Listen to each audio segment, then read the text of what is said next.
Hello friends, welcome to aura home foodies. ఇవాల్టి recipe వచ్చేసి ముస్లిం స్టైల్లో వెజిటేబుల్ బిర్యానీ ఆర్ వెజ్ పులావ్ని ఈజీగా ఎలా ఇంట్లోనే ప్రిపేర్ చేసుకోవాలో చూపించబోతున్నానండి. దీనికోసం మీ దగ్గర అవైలబుల్గా ఉన్న వెజిటేబుల్స్ అన్నీ కూడా కట్ చేసుకొని పక్కన పెట్టుకోండి. దీంట్లోకి స్పెషల్ అండ్ ఇంపార్టెంట్ ఇంగ్రీడియంట్ వచ్చేసి సోయా చంక్స్ అండి.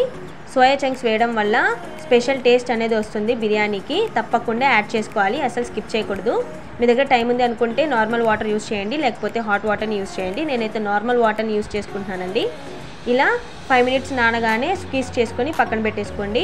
ఇప్పుడు స్టవ్ ఆన్ చేసుకొని ప్యాన్ పెట్టేసుకొని తగినంత ఆయిల్ అలాగే ఘీని కూడా యాడ్ చేసుకోండి. ఘీని యాడ్ చేయడం వల్ల బిర్యానీ కమ్మగా ఉంటుందండి.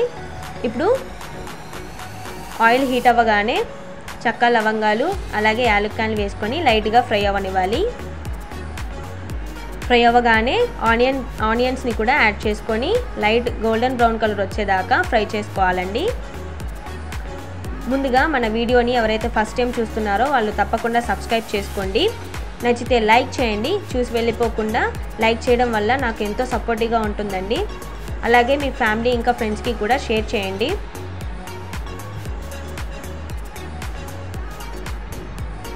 ముందుగా మనం చీల్చుకొని పెట్టేసుకున్న పచ్చిమిరపకాయలని యాడ్ చేసుకోవాలండి. టేస్ట్కి సరిపడా అల్లం వెల్లుల్లి పేస్ట్ని కూడా యాడ్ చేసుకొని పచ్చివాసన పోయేదాకా వేయించుకోవాలి.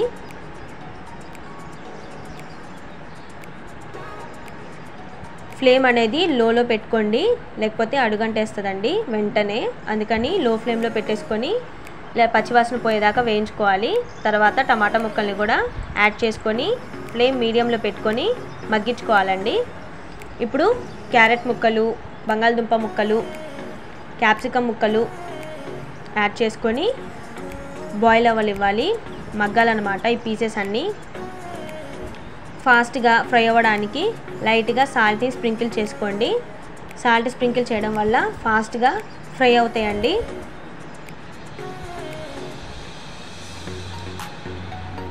ఇలా కలిపేసుకొని మూత పెట్టేసుకోవాలి.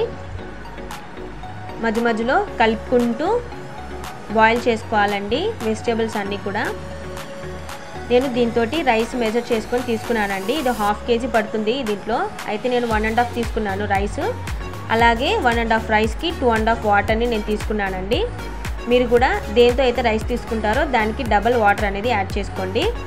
ఇప్పుడు హాఫ్ బాయిల్డ్ అవ్వగానే వెజిటేబుల్స్ దాంట్లోకి సోయా చంక్స్ని యాడ్ చేసుకోవాలి. సోయా చంక్స్ చివరిలో ఎందుకు యాడ్ చేశానంటే ముందుగా వేగానే ఫాస్ట్గా బాయిల్ అవుతాయండి వెజిటేబుల్స్, అలా బాయిల్ అవ్వవు, అందుకని లాస్ట్లో యాడ్ చేసుకోవాలి. ఇప్పుడు కొత్తిమీర, పుదీనాని కూడా యాడ్ చేసుకొని ఫ్రై చేసుకున్న తర్వాత ఎసరికి వాటర్ అనేది మనం యాడ్ చేసుకోవాలి రైస్ కోసం. మీకు నచ్చితే సపరేట్గా అయినా ఎసరు పెట్టేసుకోవచ్చు రైస్కి. లేదు అనుకుంటే నాలాగా ఇలా డైరెక్ట్గా దీంట్లోనే ఎసరు అనేది పెట్టేసుకోండి. ఇలా చేసినా కూడా చాలా ఎమ్మిగా ఉంటుంది వెజిటేబుల్ పులావ్. ఇప్పుడు సాజీరా ఇంకా టేస్ట్కి సరిపడా సాల్ట్ని యాడ్ చేసుకోవాలండి. ఇప్పుడు బాగా రైస్ కోసం ఎసరు రానివ్వాలి. ఎసరు రాగానే కొబ్బరి పేస్ట్ని యాడ్ చేసుకోవాలండి. చాలామంది కొబ్బరి పేస్ట్ని స్కిప్ చేస్తారు, తప్పకుండా యాడ్ చేసుకోండి. యాడ్ చేసుకున్నారంటే చాలా ఎమ్మిగా వస్తుంది. ఇంకెన్నిసార్లు చేసినా సరే మీరు ఇలానే ట్రై చేస్తారు, అంత ఎమ్మిగా ఉంటుంది. అనుకోకుండా మన ఇంటికి రిలేటివ్స్ వచ్చినప్పుడు ఇలా చేసి పెట్టండి, వాళ్ళు చాలా బాగా ఎంజాయ్ చేస్తారు. ఇప్పుడు ధనియా పౌడర్ని కూడా యాడ్ చేసుకొని ఒకసారి కలిపేసుకొని మూత పెట్టేసుకుందాం. ఇప్పుడు ఎసరు రాగానే మరుగుతున్నప్పుడు ఒక పొంగు రాకుండా కొంచెం అలా బాయిల్ పైకి వస్తే చాలండి. కొబ్బరిలో ఉన్న పచ్చివాసన అనేది పోతుంది. తర్వాత రైస్ యాడ్ చేసుకొని ఇలా కలిపేసుకొని మూత పెట్టేసుకోవాలి. ఇప్పుడు ఫ్లేమ్ని హై నుంచి మీడియంలోకి అడ్జస్ట్ చేసుకుంటే కుక్ చేసుకోవాలండి.